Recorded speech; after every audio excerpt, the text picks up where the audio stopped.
I've spent 31 years riding the Texas frontier, and I'll tell you flat, I thought I knew this land. I thought I knew what survived out here and what didn't. I thought I understood the dark, the particular kind of dark that falls over the Llano Estacado when the moon goes behind cloud cover and every sound becomes something that could kill you. I'd slept under that sky more nights than I could count. I'd built fires, dug water, tracked animals, read wind. I thought I knew. Then I spent 1 week following a Comanche war band through the broken country south of the Caprock. Not by choice, understand. And everything I believed about surviving this land cracked open like dry creek bed in August. These men didn't survive the Texas night. They owned it. What I witnessed over those 7 days, I wrote down in my trail log with hands that were still shaking. I wrote it because I needed to make sense of it. Because somewhere between the terror and the awe, I realized that what I was watching wasn't savagery, wasn't instinct, wasn't some animal capacity I couldn't understand. It was knowledge, ancient, precise, layered, and ruthless. 7 things. 7 habits so woven into how these warriors moved and breathed and slept and woke that they didn't look like survival techniques at all. They looked like a way of being alive. I'm going to tell you what those 7 things were, but first, I need to tell you how I came to see them. Not because anyone asked me to. Not because the army pays me to, though they do pay me, barely enough to justify the boot leather I burned through. I keep a log because my father kept one, and his father before him, and somewhere in my bloodline the compulsion to write things down when the world goes sideways got passed along like red hair, and a tendency to underestimate distances. The log is a small thing. Brown leather cover, water stained on the back corner from a river crossing in '71. I write in pencil because ink freezes and smears and ink pots break when you fall off a horse, which I do, occasionally, when the terrain surprises me and the horse's opinion of the terrain differs from my own. I write in the margins when I run out of page. I'm telling you this because it matters, because the only reason I can tell you what I'm about to tell you is that I wrote it down at the time, in the moment, sometimes with my hands shaking and sometimes in the dark by feel, getting the letters wrong and not caring. The log doesn't lie. The log doesn't smooth things over or make the narrator look better than he was. So when I tell you that the night of October 14th, 1874, I made one of the most comprehensively stupid decisions of my professional life, you should believe me. Because I wrote it down. The Army column I was scouting for had camped 3 miles east of the Palo Duro Canyon rim, in a shallow depression that Captain Aldridge believed was tactically sound, and which I believed was an invitation to have your pickets slit quietly and your horses run off before dawn. I'd said so. Aldridge had looked at me the way officers look at scouts, like we're somewhere between a useful tool and an unwelcome smell, and told me to ride a perimeter check before dark. I rode the perimeter, and I found sign. Unshod pony tracks 3 days old leading north, then fresher tracks, maybe 12 hours angling west toward the canyon. Then, on a stretch of bare caliche near a dry wash, something that made me pull my horse up short and sit very, very still. A fire ring, cold but recent. The ash still held its shape, hadn't crumbled in the wind yet, which meant it had been protected by something overhead, or it hadn't been exposed long. Maybe 2 days, maybe less. Around the ring the ground had been swept. Not erased, swept, deliberately, with something wide and soft, like a branch of cedar. The kind of sweep that removes boot prints and moccasin prints alike but leaves the underlying rock undisturbed. Somebody didn't want to be followed back from this fire. But they'd started from somewhere. Here's where the stupid decision enters the record. I should have ridden back to Aldridge. Should have said, fresh Comanche camp, maybe 2 days old, maybe less. Signs of deliberate concealment recommend we move the column north before full dark. Should have let him make the call and gone to sleep with a clear conscience about whatever happened next. Instead, I followed the tracks west. I told myself I was just going to the canyon rim, just going to look, just going to see if there was enough visibility to get a count, rough count, nothing that needed to hold up to scrutiny, just enough to give Aldridge something to work with.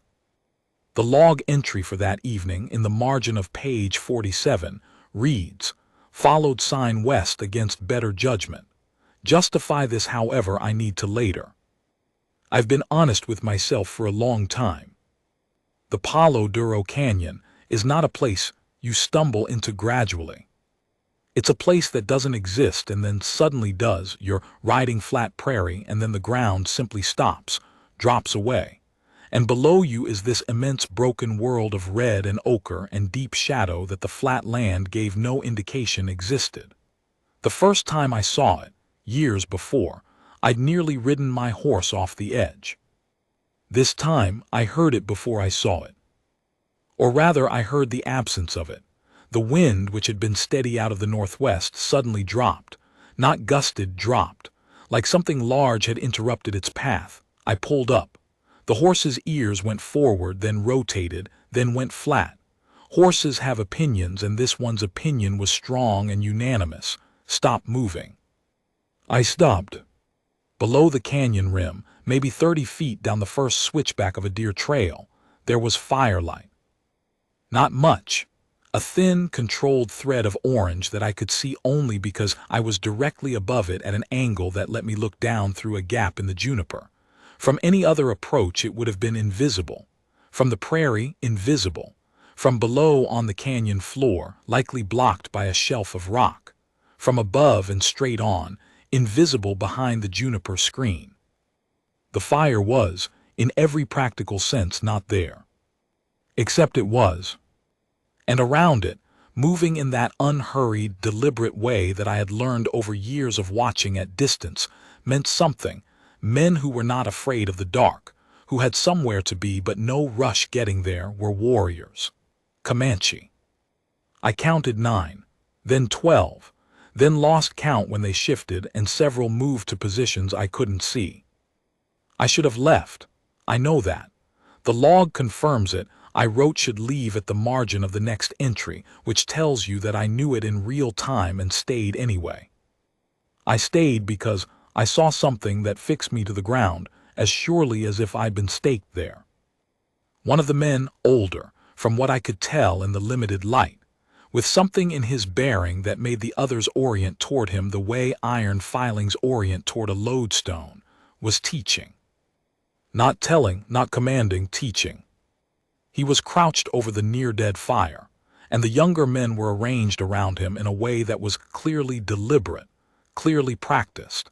And the old man was speaking quietly and demonstrating something with his hands, and the younger men were watching with an attention so complete and focused that it made my chest ache in a way I didn't immediately understand. It looked like a school.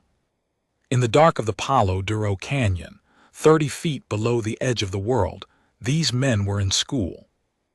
I lay flat on the rim and I watched, and I wrote by feel in the dark, and what I wrote that night became the first entry in what I came to think of as my Comanche log, a record kept inside the back pages of my regular trail log, running backwards from the last page, so the two accounts would meet in the middle somewhere, like train lines built from opposite ends of a continent.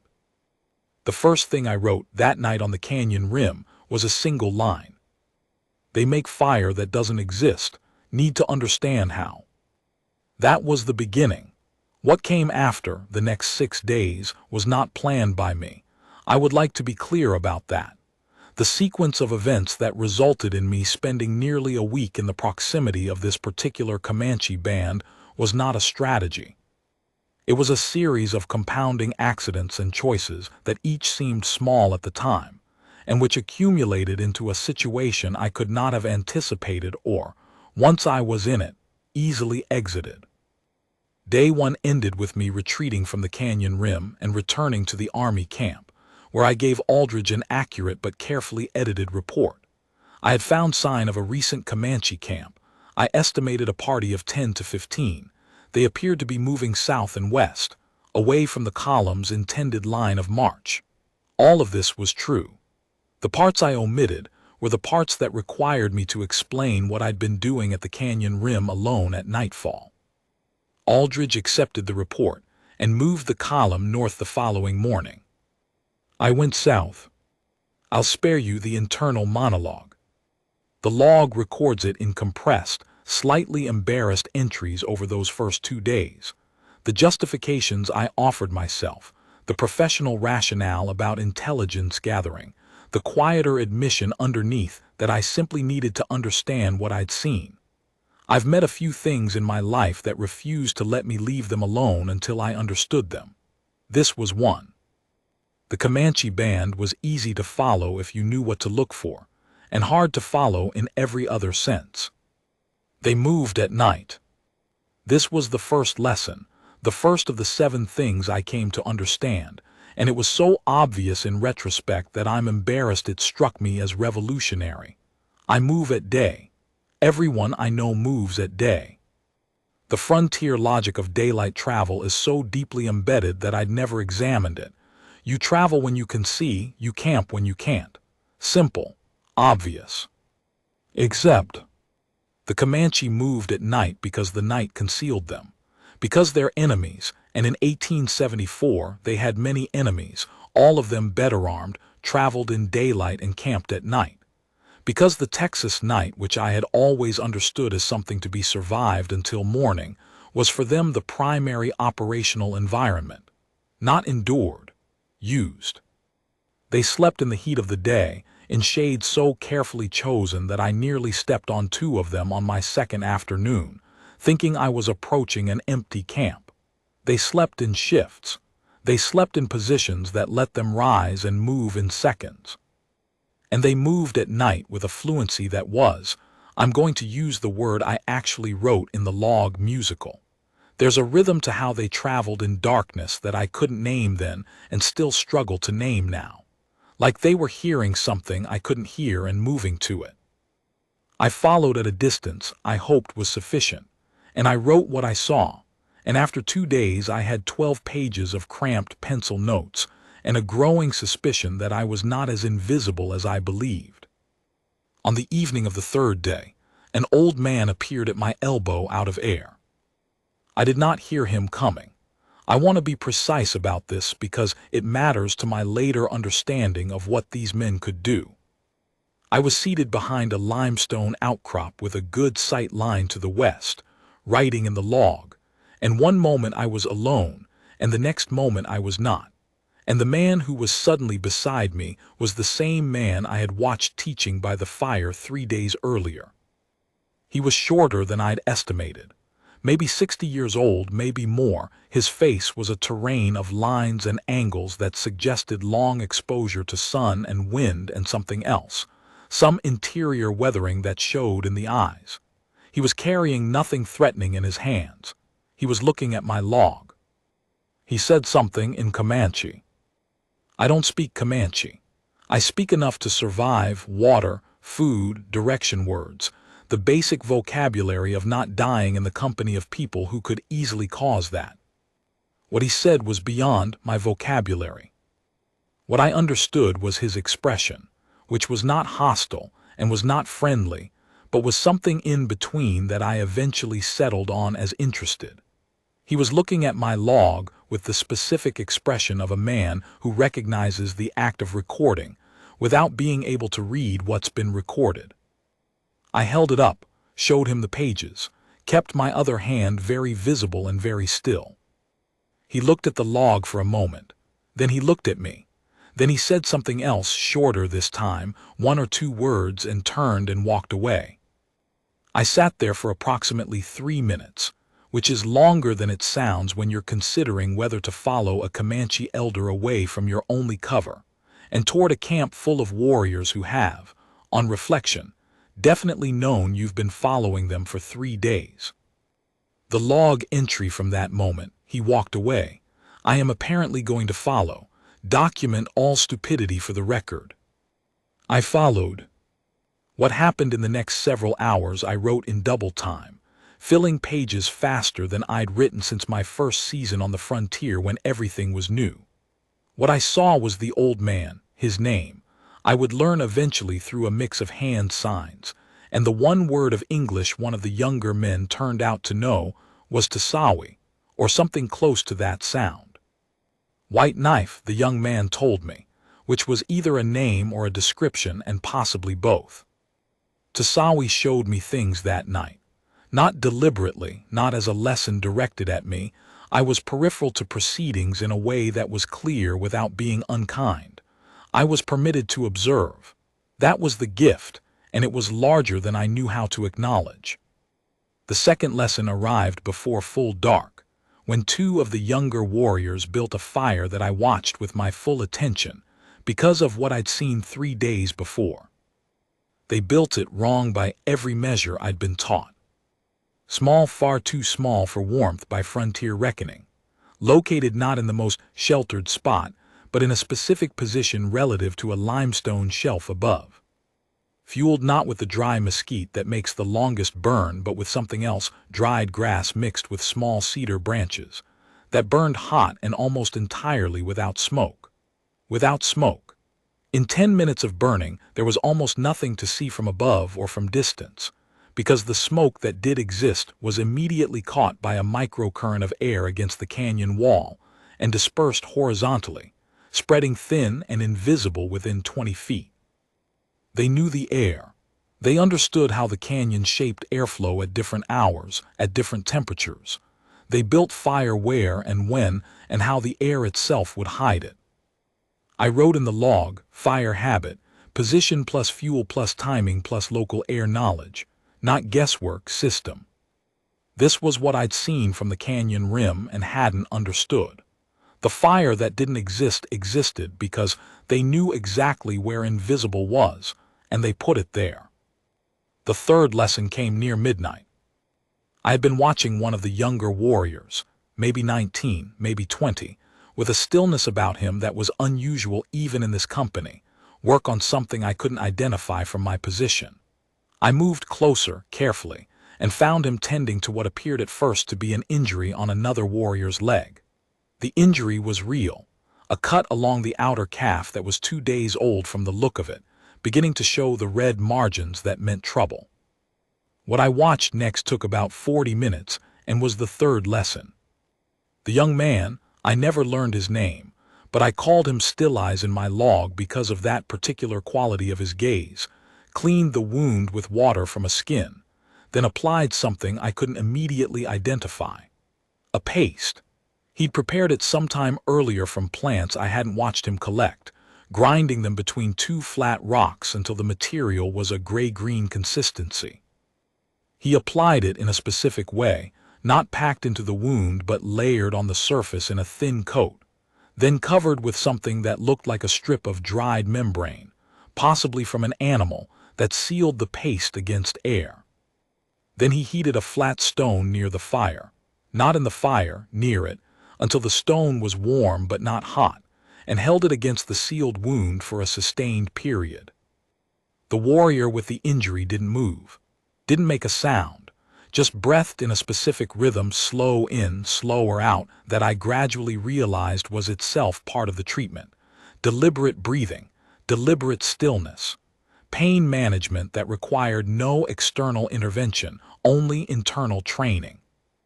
By the time Still Eyes was done, the red margins looked less angry. Maybe I imagined it. Maybe the heat and the paste actually did something. What I knew for certain was that the warrior with the leg injury stood up afterward, tested weight on it, nodded once to Still Eyes, and walked away without favoring it. I wrote medical habit. Plant knowledge, heat application, specific preparation, patient breathing technique. None of it improvised, all of it known. How many generations does it take to learn what heals a leg wound in the Texas Canyon country? The answer was not a number I could write. The fourth lesson came in a form I initially misread as social. Near what I estimated was 2 in the morning. The stars had wheeled enough to give me a rough bearing. The men gathered in a loose group, and there was what I can only describe as conversation, except that it was quieter than any conversation I'd been party to. This wasn't whispered talk. This was something below whisper, a subvocal exchange that carried in the still air close in, but that would have been indistinguishable from ambient sound at 10 feet. Wind noise, insect noise, the occasional creak of cooling rock. They were talking without talking. I spent the next hour watching mouths and hands and the specific quality of attention they paid each other. The way eyes moved to indicate direction, the way a slight inclination of the head said something that words might have said louder. It was a communication system that used sound as the smallest component. Most of it was body and stillness and timing. The tactical intelligence of this hit me slowly, the way cold does in the dark. You don't notice you're freezing until you're already cold. If you can communicate across a camp without sound, you cannot be heard. And if you cannot be heard, you cannot be located. And if you cannot be located in the dark canyon country of the Texas frontier in 1874 with hostile forces in every quadrant, you have achieved something that no technology of the era could provide. You have made yourself unhearable. Then I wrote, you do it from the beginning. This is what children learn here before they learn anything else. I sat with that for a while in the dark and felt something that wasn't quite guilt but lived in that neighborhood. A thought about what we teach children first, and what that reveals about what we think the world requires of them. The log doesn't record that thought. I wrote it on the back of my hand with the pencil tip, not pressing hard, just to hold it somewhere while I worked through it. By morning it had faded. The fifth lesson arrived as a crisis. Near dawn, that particular pre-dawn darkness that is blacker than midnight because the stars are fading but the light hasn't come, a horse made noise. One of theirs, picketed somewhere in the lower canyon that I hadn't been shown and hadn't found. A sharp, alarmed sound quickly cut off, which meant someone had immediately gone to the animal and quieted it, which meant they'd been anticipating the possibility. But the sound had carried.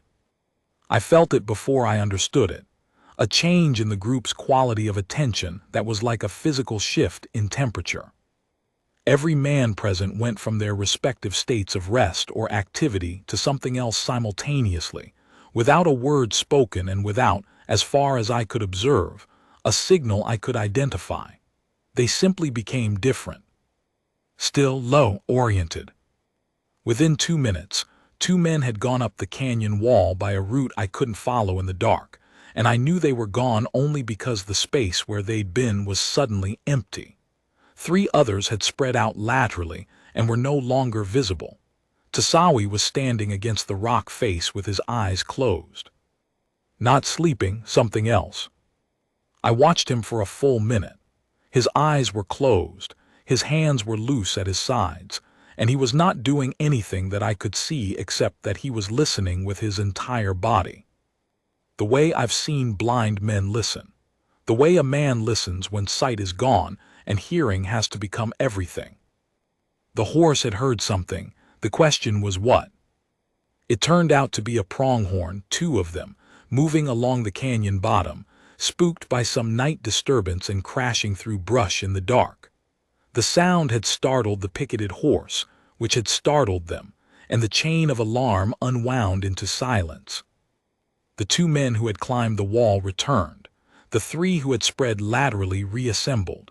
Tasawi opened his eyes. And then, this is the part I wrote about in long form, filling half a page in the gray pre-dawn light. He did something I didn't expect. He gathered the group and he went through, in that silent body language communication I'd watched earlier, a brief review of what had just happened. Not criticism, not command. A review.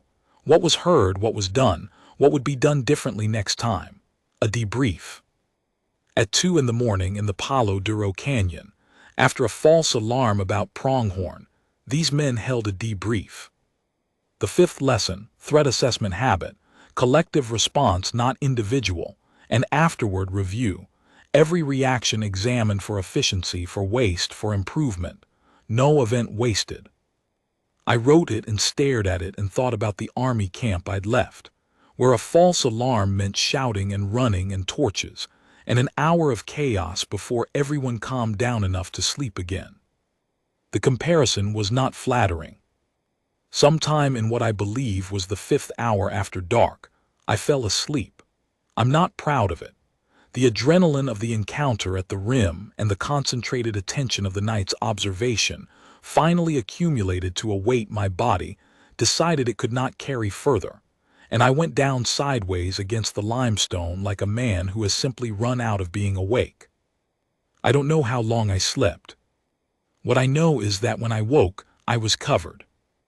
Not trapped, covered. Someone had placed a piece of soft hide over me in the night, not a full blanket, something smaller, but enough to retain heat against the canyon cold. The temperature at the bottom of the Palo Duro drops fast after midnight and drops hard, and without cover a man sleeping against cold rock will wake with a chill that takes hours to shake. Whoever had covered me had known that, had considered it, had taken a piece of their own equipment and put it over a stranger who had, let's be clear, been following them for 3 days. I lay there in the pre-dawn for a few minutes, not moving, just holding the fact of it. Then I wrote, in the smallest handwriting I use, the handwriting I use when I'm not sure I want to read something back. 6th habit maybe. Or just, they know the cold. They know the canyon cold after midnight specifically. They don't let people they've decided not to kill die of exposure while sleeping. I don't know what category to put this in. I ended up putting it under knowledge of environment applied to survival of others. But I've never felt entirely satisfied with that label. Dawn came to the Palo Duro the way it always does, slowly at first, then with sudden authority. The canyon walls caught the light from the top down, red and gold descending, and for about 15 minutes the whole place was a cathedral. The men were already moving before full light. Not breaking camp in the way I understood camp breaking, the gathering and loading and systematic disassembly. They were erasing. Every fire ash was buried or dispersed. Every disturbed patch of ground was worked back to a state indistinguishable from undisturbed. The hide that had covered me was back in its place, and I had not seen it leave. The picketing spots for the horses were brushed clean. In 40 minutes, the camp that had held 15+ men through the night looked like it had never existed. This was the 6th lesson, or possibly a continuation of the fire lesson expanded to everything, but I wrote it separately because it felt distinct. It wasn't just about fire. It was a comprehensive principle, leave no evidence of having been. Not because they were ashamed, not because they were hiding from justice, because in the Texas wilderness of 1874, the ability to pass without trace was itself a survival tool. A camp found was a camp that could be followed back to.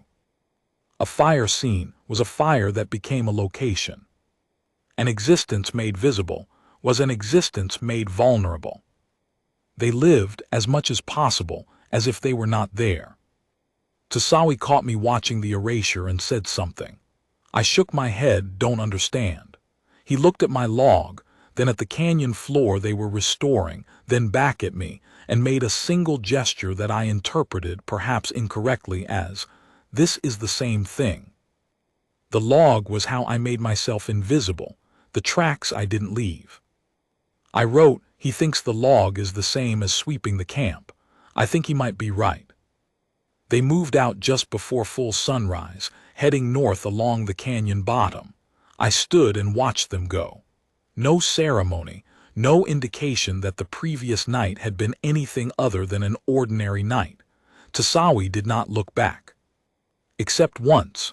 Brief.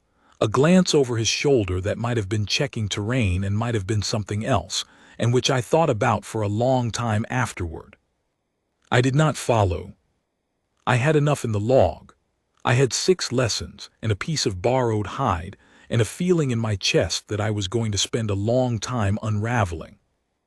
I climbed out of the canyon in the early light and stood on the prairie above and thought about the 7th thing. Because there was a 7th, I hadn't named it yet. It was the thing underneath all the other things. The principle that made the fire habit and the communication habit and the threat assessment and the medical knowledge and the erasure of camp and the cold knowledge of the canyon all cohere into something that was greater than the sum of its methods. But I couldn't write it yet. I needed 3 more days and 1 more encounter before I understood what the 7th thing was. And that understanding arrived in a form that I am still not certain I have the right to tell. A form that was not dramatic, not sudden, not the kind of revelation that announces itself. It arrived quiet, the way the most important things always do. I'll tell you about it in the next part. But first, stand where I stood that morning. Stand on the caprock edge above the Palo Duro Canyon, after a night spent watching men who knew this land the way you know your own name, in your bones, without thinking, without trying. Feel the wind coming down from the northwest. Smell the juniper and the red rock and the specific dry cold smell of a Texas morning after a hard night. And understand that everything you thought you knew about surviving a place is approximately the 3rd layer down. These men were in the 1st layer. And the 1st layer doesn't look like survival. It looks like home. I should explain what I mean when I say I couldn't write the 7th thing yet. It's not that I lacked the words. I've never lacked for words, the log testifies to that, running to nearly 140 pages by the time this account was finished, with marginalia so dense in places that I had to use a magnifying glass to reread my own handwriting 6 months later. Words are not my limitation. What I lacked, on that morning standing above the Palo Duro with the red light coming down the canyon walls and the men I'd been watching for 3 days gone north without a footprint left to show they'd existed, was the right words, the category, the container. When you observe something you don't have a language for, you can describe the edges of it but you can't name the center. I had 6 lessons with names: fire, medicine, communication, threat response, camp erasure, cold knowledge. And then I had something that those 6 things kept pointing toward. The way 6 spokes on a wheel all point toward the hub, and the hub didn't have a word attached to it yet. I know that sounds like I'm making the moment more significant than it was. Maybe I am. Maybe what I'm calling a 7th thing was simply the accumulation of the first 6, and I'm imposing a structure on events that didn't actually have one. But I don't think so. The log thinks so too, and the log is where I put the things I actually believe. 3 days after I climbed out of the canyon, I was camped in the breaks east of the caprock. 2 days' ride from where I'd last seen the Army column, eating cold jerked beef, and wondering whether Aldridge had noticed my absence or whether my professional reputation for disappearing during extended scouting assignments had covered for me as it usually did. The log entry for that night was mostly administrative. Water sources marked, horse condition noted, wind direction for the next day's travel estimated. The kind of entry I make when I'm thinking about something else, and my hand needs to be busy. On the 2nd page of that entry, crowded into the margin in the smallest handwriting, I keep seeing the old man with his eyes closed, listening to something I can't hear. What is he listening to? I've been turning this over for 72 hours. The image of Tasawi against the canyon wall after the horse alarm, eyes shut, hands loose, body in that particular orientation of full attention. He wasn't listening for the specific thing that had spooked the horse. That alarm was over. The scouts were already on it. The tactical response was underway. He was listening for something else, something larger, some quality of the night that existed under the incident. I kept trying to name it. On the 3rd night after the canyon, I woke at what I estimated was 3 in the morning from a dream I couldn't remember, with a word in my head. Pattern. Not a pattern as in tracks or visual sign. A pattern as in the way the night itself moves, the way the sounds and the silence and the temperature and the air current and the behavior of animals all relate to each other in a given place at a given hour. A pattern that, once you know it, tells you when something has deviated, When something is wrong. When something new is present that wasn't present before. The spooked horse had told Tasawi something had changed. The horse's alarm was a symptom. Tasawi had closed his eyes to read the underlying condition. Not to hear the specific sound of pronghorn in brush. His scouts would handle that. To feel whether the overall pattern of the night was broken or intact. To take the pulse of the place. And he'd done it in seconds. I sat up in my bedroll and wrote in the dark for 20 minutes without stopping, the pencil barely keeping up with what was coming. The seventh habit is not a technique. It is an orientation. It is the thing you develop after you've spent so much time in a place that the place becomes a language, and fluency in that language tells you, in real time, whether the sentence the night is speaking to you is normal or interrupted. The other 6 habits are all specific applications of this seventh thing. The fire knowledge is knowing where invisible is, which requires knowing the canyon's air intimately enough to read it like a page. The medical knowledge is knowing which plants heal what injury, which requires years of the land telling you what it grows and why. The communication is knowing how sound moves in this specific terrain, which requires intimacy with every surface and curve of the place. The seventh thing is not any of these individually. It is the state that makes them all possible. It is what you develop when a place has been your home for generations, when your grandparents' knowledge is your starting point rather than your ceiling. It is knowing a place so completely that the place itself becomes a survival instrument. The wilderness is not the enemy. The wilderness is the weapon, and you have to love something very much for a very long time to learn it that completely. I looked at that last line for a while. Then I wrote under it, that's the seventh thing, not a habit, a relationship. The encounter that confirmed this came on the 4th day after the canyon, and it was not with the war band I'd been following. It was with a single man, alone, that I found, or who found me, more accurately in the cedar breaks below the caprock in the early afternoon. He was young, maybe 17, and he was in serious trouble. I almost missed him. He was wedged in a crack in the limestone that I'd noted as a landmark earlier, a distinctive vertical split in an outcrop, maybe 4 feet wide at the base, narrowing to nothing at the top. I'd paused to mark it in the log, and when I looked up I found a pair of eyes looking back at me from inside the crack. Not aggressive, not panicked. Patient, the way people get when they've decided their options are extremely limited and have made their peace with it. He was holding his right arm against his body in the specific way that means the arm hurts very much and moving it is not going to happen. Shoulder from the angle. Dislocated probably or badly damaged otherwise. His horse was gone. I'd seen no tracks of a horse near here, which meant it was gone from a distance back, which meant he'd been walking on that arm for a while. In the cedar breaks. In October with the afternoon temperature already dropping. He was Comanche. He was alone. He was 17 years old and his arm was wrong and he'd found the best shelter available and settled in to wait for whatever came next. What came next was a middle-aged Anglo Trail scout with a pencil and a log and a face that was probably not what the young man had been hoping for. We looked at each other for a moment. The young man said nothing, did nothing, just watched me with that patient quality assessing. I put the log away and held both hands up empty. Then I pointed to his arm and made a questioning gesture, the universal gesture for how bad. He looked at my hands, looked at my face, considered. Then he moved the arm slightly, and the way his jaw tightened told me exactly how bad. I don't know what made me do what I did next. Instinct, maybe. The previous 3 days of watching and writing and thinking about what I'd seen, maybe.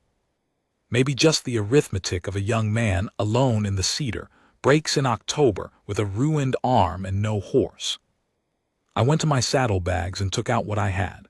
A short length of rawhide cord, a piece of cloth that had been a shirt, my water skin, and a small folded pouch of supplies that the army had issued me, and which I'd supplemented over years with the things I'd learned mattered. Among those things, a specific route that an old Kiowa woman in a trading post town had sold me 2 years ago. showing me how to cut and chew it into a paste and what it did, and which I'd tested twice and which worked. I laid these things on the ground in front of the crack and stepped back. The young man looked at the supplies, looked at me. The patience in his face shifted to something I'd have to call calculation. Then he came out of the crack. He did it in one movement, smooth and controlled, not favoring the arm more than he had to, which told me the arm was bad enough that he'd long since incorporated the damage into his movement rather than protecting it.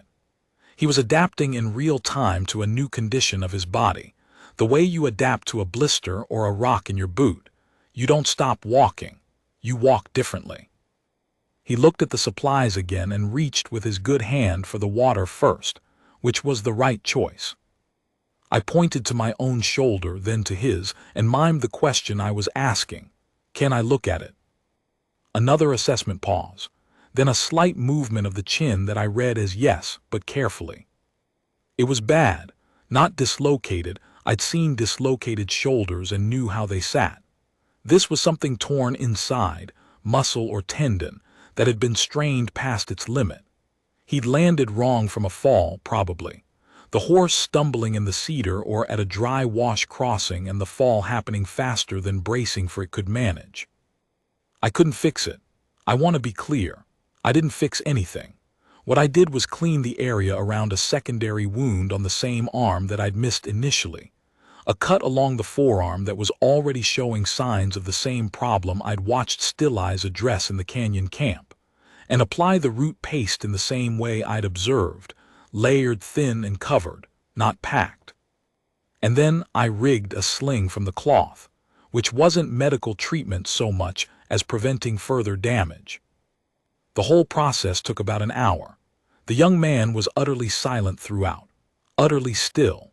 That same deliberate breathing, slow in, slower out, that I'd seen the injured warrior use in the canyon camp, practiced here without instruction, without being told to, naturally and automatically. Pain management as a learned skill, internalized so deeply that when pain arrives, the response is already in place. When I finished, he looked at the wrapped arm, then at me. He said something quietly that I didn't understand. Then, with his good hand, he reached into a pouch at his belt and held out a small object. I looked at it without taking it. A carved piece of bone, maybe an inch long, shaped into something I couldn't immediately identify, an animal maybe, or a stylized figure. Old. The surface worn smooth with handling. I didn't know what it meant. I still don't with certainty. I took it because refusing felt wrong, and I nodded. And he nodded, and after another moment he gathered himself, checked his surroundings with a quick and professional scan that covered all directions without appearing to, and walked north into the cedar break. He favored the arm, not much, less than you'd think. I sat down on the rock beside the crack he'd sheltered in and wrote for a long time. What I wrote was about the breathing. Because here was the thing.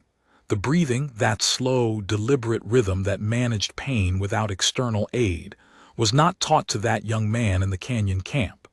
It wasn't taught to him by Tasawi or anyone else I'd observed. It was already his, already automatic, already so embedded that it ran without thought when it was needed. That means it had been taught earlier, much earlier, probably from childhood. Probably so long ago and so consistently reinforced that it was now not a technique he used but a capacity he had. The way walking is not a technique you use but something your body does. And if that was true for the breathing, then it was true for the camp erasure, true for the below-sound communication, true for the fire placement. All of it learned so early and practiced so long that by the time any of those skills were needed in the critical moment in the dark with real stakes, they were simply present, not summoned, present. The seventh thing, the relationship with place, was not something you learned in a crisis. You couldn't. You had to learn it over years, in safety and in challenge and in the small daily acts of moving through the land, watching what it did, responding to what it asked. You had to let the land teach you and then teach your children, and then let those children teach theirs, until the knowledge wasn't in any one person but in the web of knowing that a people carried collectively. That was why what I'd seen in the canyon felt like school. It was school. The old man teaching the young men wasn't imparting crisis skills. He was imparting the relational curriculum, the ongoing, deep-time education in what this land was and how to be in it. Not just how to survive it, how to be in relationship with it. The distinction is enormous. Survival implies that the land is trying to kill you and you are resisting. Relationship implies that the land is indifferent or at worst neutral, and that your task is not resistance but fluency. Learning the language, reading the sentences. You don't fight something you're fluent in. You inhabit it. I spent the remainder of that day and most of the next in a state that the log records as productive confusion, which is the phrase I use when I'm thinking hard enough that external events stop registering fully. 2 water stops noted, horse picketed, cold camp, minimal entries. What I was doing, underneath all of that, was trying to reconcile what I just concluded with what I'd spent 31 years believing. Because if the 7th thing was relationship, if the deepest survival skill was not a technique, but an intimacy with a place so complete that the place became an instrument, then the question I had to sit with was, what does it mean to be in a land that someone else has that relationship with? Not visiting, not using in. The Comanche didn't visit the Palo Duro Canyon or the Llano Estacado or the cedar breaks below the Caprock. They were of it. Their knowledge of it was not acquired. It was ancestral, which is a different thing entirely. It was the distilled observation of generations of people living in intimate, daily, consequential contact with that specific geography. What the army was doing, what I was doing, scouting for them, was moving through a place we didn't know in ways we'd learned in places we understood better, applying general principles to a specific situation, hoping the general principles would be sufficient. They usually weren't. The log entry from that evening, we are not adapted to this land, we are imposing ourselves on it. The difference in tactical capacity is not a difference in intelligence or courage. It is a difference in how long we have been here. They have been here long enough to know the 7th thing. We have not been here long enough to know the 1st. I underlined imposing and stared at it until the light got too bad to read. The 5th day brought the encounter I've thought about more than any other from those 7 days. I was following the creek line east, putting distance between myself and the Caprock, with the intention of finding the Army column within another day's ride. The creek was low. October in West Texas means low water almost everywhere, but running, which was useful, and I was following it because it was easier going than the open prairie, and because the cedar along the bank provided cover that the open ground didn't. I heard them before I saw them. Not the warriors, the horses. A small herd, 8 or 9 animals, being moved along the opposite bank by 2 riders. They moved quickly, and without the furtiveness I'd come to associate with Comanche movement at distance, which told me either they felt secure in this location or they were in a hurry that overrode the usual caution. Possibly both. I pulled up behind a screen of cedar and watched. One of the 2 riders was a man I recognized. Not by name, I'd never learned most of the names, but by posture and movement. One of the young men from the canyon camp. I'd written about him in the log as fast decision because of the speed and confidence of his responses during the threat assessment I'd observed. He was maybe 22, moving those horses with an economy of motion that was very good even by the standards of what I'd been watching. The other rider was a woman. I hadn't expected a woman, which tells you something about my expectations that I'm not proud of. She was perhaps 30, riding bareback with the same fluid ease as her companion, directing a portion of the herd with signals I could see but couldn't decode, weight shifts, minimal rein pressure, a particular positioning of her body relative to specific horses that moved them without visible command. She was speaking to the horses, not metaphorically, literally speaking to them, low sounds, below the carrying threshold I could catch, but clearly sounds, clearly directed at specific animals, clearly producing specific responses. Two of the horses in the herd were following her more than the others were following Fast Decision. She'd singled them out, somehow, as more responsive to her, and was managing them directly while Fast Decision handled the rest. It was the most economical piece of horsemanship I'd ever seen. I watched for probably 15 minutes, until they moved out of the bend and the sound of the horses faded into the cedar. Then I wrote in the log. Horse habit not what I thought it would be, not breaking or training, partnership. She was not commanding the horses, she was negotiating with them. Two specific animals were her interlocutors and the rest followed those two. How long does it take to learn which horse in a herd is the social pivot? Months? Years? Do you have to learn it for each individual herd, or does the knowledge generalize? And the sounds, she was communicating something below my hearing threshold. I need to think about what that means alongside the below-sound human communication I observed. Is it the same system? Does it work the same way with horses as with people? Then this is the second expression of the seventh thing I've seen today. Relationship. Not control. Relationship. She knew those specific horses as individuals. Fast Decision knew the terrain of this creek bend. I watched him not look at where he was going in the rough sections, which means he'd been here before, maybe many times, and the terrain was in his body. They were not moving through unknown country. They were moving through country they knew. The note gets smaller and harder to read for the next several lines, which tells me my hand was tiring, but the last legible line of that entry, every one of the 7 things I've documented is a variant of a single question. How deeply do you know your place? And then a corollary I haven't let myself write until now. What is lost when that knowledge is destroyed? I didn't write the answer. I'm not sure I had one then. I'm not sure I have one now that is adequate to the weight of the question. The 6th day was quiet. I rode east. I ate.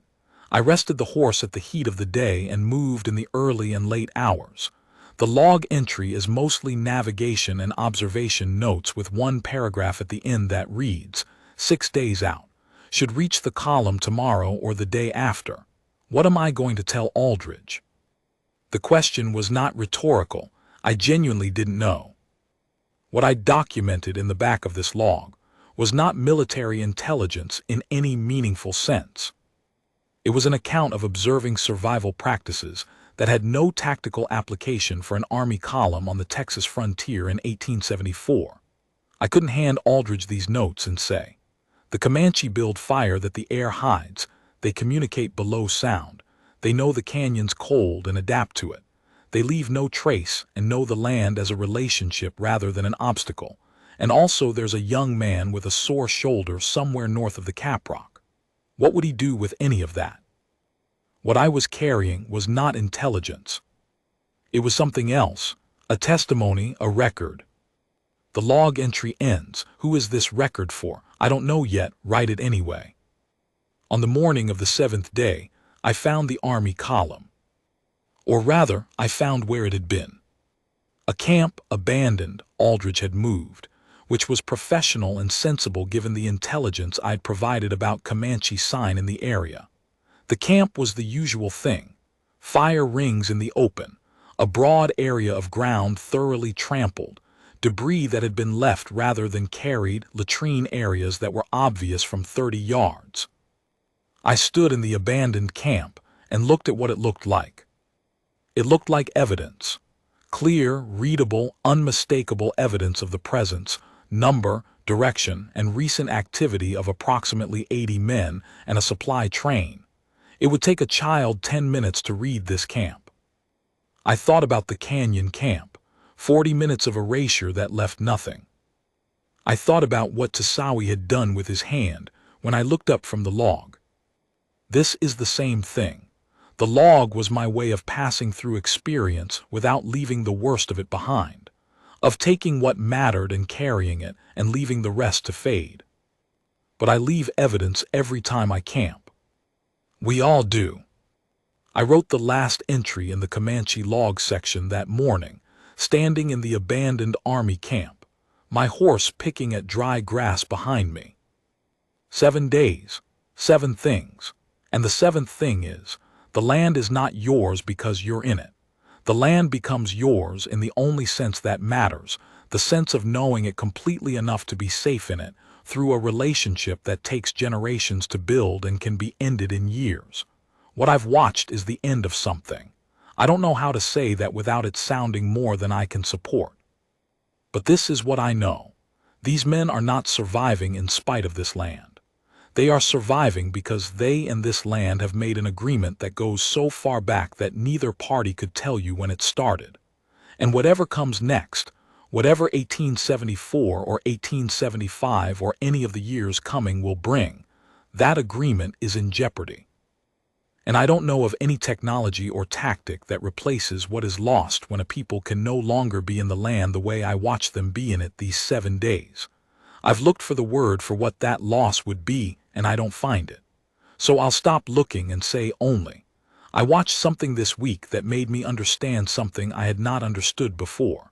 I don't know what to do with that understanding. I'm going to carry it for a while and see what it does. I'm writing this 6 months after the events described in the previous sections. The date in the top corner of this page is April 14th, 1875. I'm in a town I won't name, which is not where I was 6 months ago and is not where I expect to be in another 6 months, because that is the nature of the work and the nature of me. The Comanche log has been reread twice. The first time was 3 days after I returned to the Army column at night, when I couldn't sleep and needed to verify that what I'd written was what I remembered. It was. The second time was a month later, after the news came that changed the context of everything I'd recorded. I'll get to that. First, I need to finish telling you about the 7th day. Because when I left you at the end of the last section, I was riding east toward the Army column with the log closed, and a head full of things I hadn't processed yet. And what happened in the 24 hours between that abandoned camp and my reunion with Aldridge is part of this story in a way I didn't recognize until I read it back. The country east of the Caprock in late October has a particular quality that I've never found words for and which I've stopped trying to name, deciding instead to just record its effects. It makes you feel observed. Not threatened. Observed.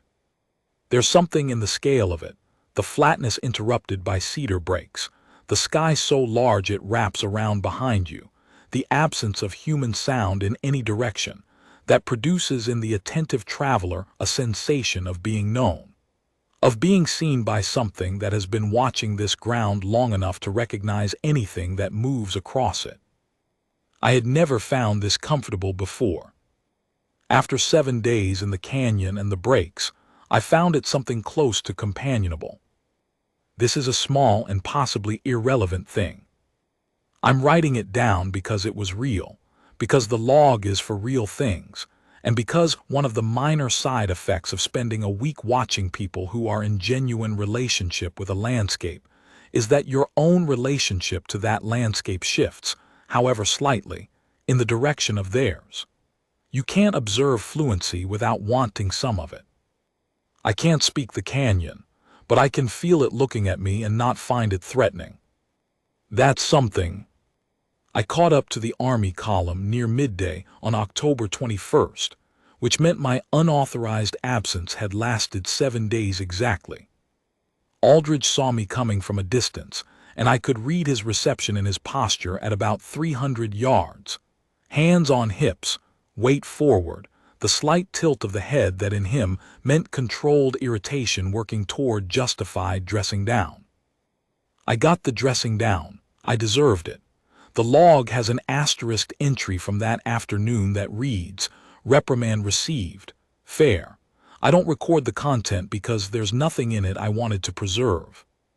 What I do record, 2 pages later, asked Aldridge for the current position of the Comanche band I'd been tracking. He said, "Dispersed."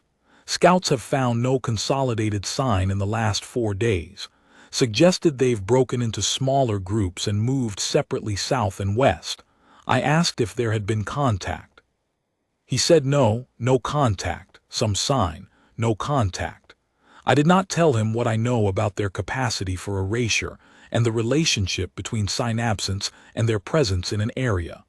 Filed this under information that has no current utility and considerable potential for complicating my already complicated standing with this officer. What I also don't tell Aldridge is the piece of carved bone in my left breast pocket, which I've been carrying since the young man with the hurt arm pressed it into my hand. I take it out sometimes and look at it. I still can't identify the animal. The carving is old enough that the details have softened, worn smooth with years of being held. It's been in someone's hand for a very long time before it was in mine. I keep it in the breast pocket, near enough to feel when I breathe. The news came on November 8th. I was still attached to the column, doing perimeter work, filing reports that I wrote carefully and which said less than I knew. And on November 8th, a rider came in from the east with dispatches, and among the dispatches was an official report summarizing the operations of the preceding months in the West Texas theater, and in the report was a paragraph about Palo Duro Canyon. The Army had been through the Palo Duro Canyon in late September, approximately 2 weeks before my own encounters there. Colonel Mackenzie.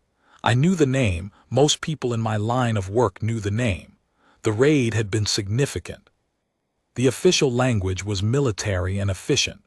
The canyon had been entered, substantial Comanche encampments had been found and destroyed, lodges burned, food stores destroyed, and most critically, the cavalry had captured or destroyed approximately 1,400 horses.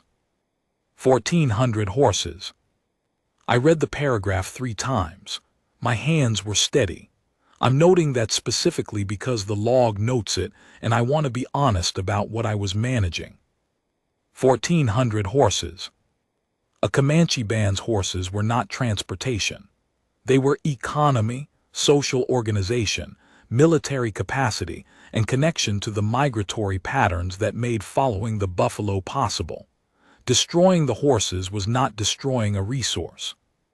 It was destroying a way of life's infrastructure at the most fundamental level. The level below which survival on the plains, in the way they had always survived, became essentially impossible. The report did not say what happened afterward in language that conveyed this. It said, enemy capacity significantly diminished, hostile elements forced to seek winter shelter in unfamiliar territory or surrender. I put the report down. I picked up the Comanche log. I looked at what I'd written on the 6th day, standing in the abandoned army camp. These men are not surviving in spite of this land. They are surviving because they and this land have made an agreement that goes so far back that neither party could tell you when it started. And whatever comes next, whatever 1874 or 1875 or any of the years coming will bring, that agreement is in jeopardy. I had written that before I read the November 8th report. I had written it before I knew about the Palo Duro raid. I had written it because 7 days of watching had convinced me that what I was observing was something in the process of being ended. I was right, and I wish I hadn't been. I want to be careful here. I want to be accurate in a way that the log requires me to be. I am not, and was not in a position to be, an authority on what was right or necessary or inevitable in the West Texas conflicts of 1874. I was a trail scout. I had a professional relationship with the Army that was both mercenary and sincere.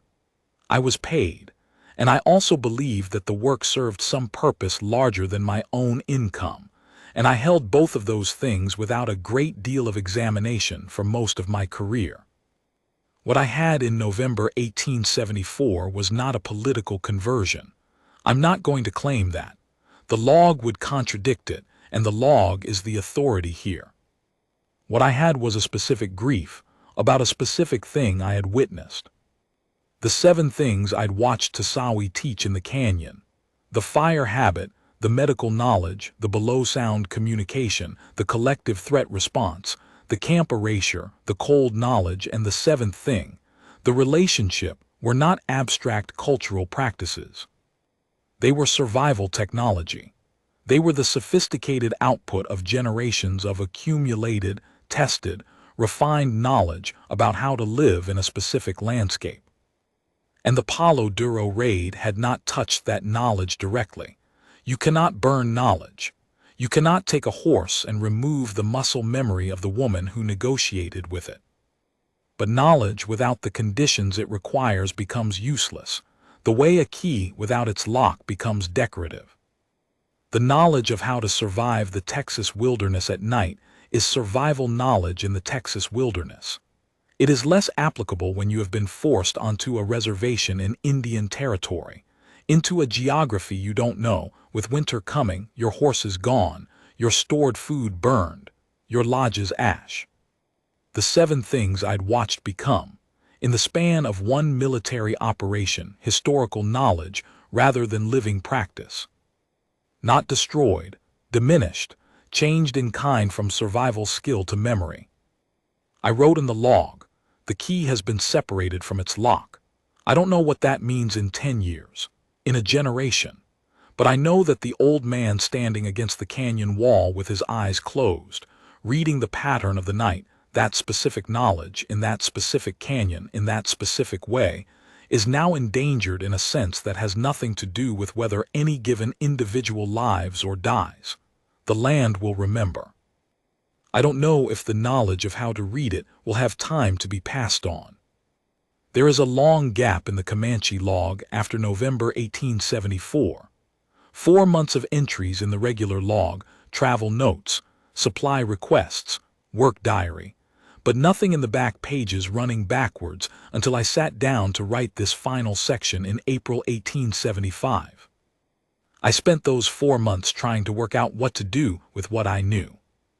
The conclusion I came to, which is not satisfying and which I don't offer as wisdom so much as my own resolved position, is write it down, all of it, in enough detail that someone reading it decades from now will understand not just what the 7 things were but what they meant, what the system was, what the 7th thing required in terms of time and relationship and generational continuity. I can't preserve the knowledge itself. I can't put the fire habit back in the hands of the men who built the fires by the Palo Duro after everything that has happened and will happen. I can't undo the events that have diminished the conditions under which that knowledge makes its fullest sense. What I can do is be a careful witness, write what I saw with accuracy and without decoration, trust that accuracy itself has a kind of value, that an honest account, however incomplete, is better than a missing account. This is what my father believed when he kept his log, what his father believed before him. The log as survival instrument, not the survival of the body, the survival of a thing witnessed, against the tendency of unwitnessed things to be lost. Let me tell you the last thing I saw in those 7 days. The thing I've been holding until now, the final entry in the Comanche log that I haven't shared yet. On the morning of the 7th day, before I reached the abandoned army camp, I passed through a section of cedar brake that I'd ridden through twice before in earlier years. I knew it, not well, not in the 7th thing sense, but well enough to have opinions about it. There was a section near a dry wash crossing where 3 large cedar trees had grown together to create a natural shelter, a space underneath where the ground stayed dry and the wind didn't reach. And I'd camped there once in a rainstorm and thought of it as mine, in the casual proprietary way that any traveler develops about places they've sheltered. When I reached that section, I found that it was occupied. Not by the Comanche band I'd been following, not by any person I could see, but someone had been there very recently. The ground under the 3 cedars held the impression of multiple people, clear in the soft earth, and the disturbed soil at the margins told me they'd camped and then done the systematic erasure I'd watched. Done it well. If I hadn't been looking specifically for it, if I hadn't spent the previous days learning what to look for, I would have read the space as empty. It wasn't empty, it was recently emptied. And in the center of the ground, where the fire would have been, there was a single small object that the erasure had deliberately left. It took me a moment to recognize it because it was placed carefully and the cedar light is deep and uneven, and I was tired and my eyes were not their sharpest. When I finally focused on it, I went very still. It was a strip of dried meat, placed on a flat rock. Placed, not dropped, not left by accident, placed at the center of the space I might use with the deliberateness of an intention. Someone knew I was coming through here. Someone, and I don't know if it was Tasawi, or Fast Decision, or Still Eyes, or the woman with the horses, or the young man with the hurt arm, or someone I'd never seen, had left something for me in the space I'd been following them toward. They knew the land well enough to know where I'd stop. That was the seventh thing, one last time, offered as demonstration. I stood there for a long time. The cedar was quiet around me. The dry wash made no sound. Overhead, through the break in the canopy, the Texas sky was that particular shade of morning blue that has no name and requires no improvement. I ate the meat. It tasted like cedar smoke and something else I can't name. I wrote in the log, food left at the three-seater camp. Did not see who left it, know why they did. Then under that, they know this land. They knew I would be here. The land told them. Then the last line of the Comanche log, which I wrote and then considered for a while and decided to leave without amendment. I don't know what I owe for these 7 days. The bone in my pocket, the meat in my stomach, the 7 things in this log. I don't know who the account is owed to or how it would be paid. I know only that I am in debt to something I haven't got the language to name. I'm going to spend whatever years are left in this work trying to be a witness careful enough to be worth the debt. 6 months later, in April 1875, I've added only this. The 7 survival habits of the Comanche warrior in the Texas wilderness at night are: fire without evidence, medicine from the land, sound below hearing, collective vigilance, disappearance without trace, knowledge of cold and dark specific to the canyon and the breaks, and the 7th thing, the relationship with a place so deep and long that the place itself becomes an instrument of survival, that darkness becomes readable, that a stranger's path through familiar country can be anticipated, that a strip of dried meat left at a three-seater camp is not a gift so much as a demonstration. The 7th thing is not a technique. It is what humans become when they have been somewhere long enough. I've been on this frontier for 31 years, and I am not fluent. I have the bone in my pocket. I have the log. I have 7 days that I can't undo and can't fully explain and can't adequately honor. What I have in the end is the record. The fire that doesn't smoke, the camp that was never there. The page that turns and says, here, I was here, someone was here, something was known here that deserves to be remembered. And then the pencil goes still, the way a fire goes out when the work is done, not dramatically, not all at once, but settling into itself, leaving only what it was made of.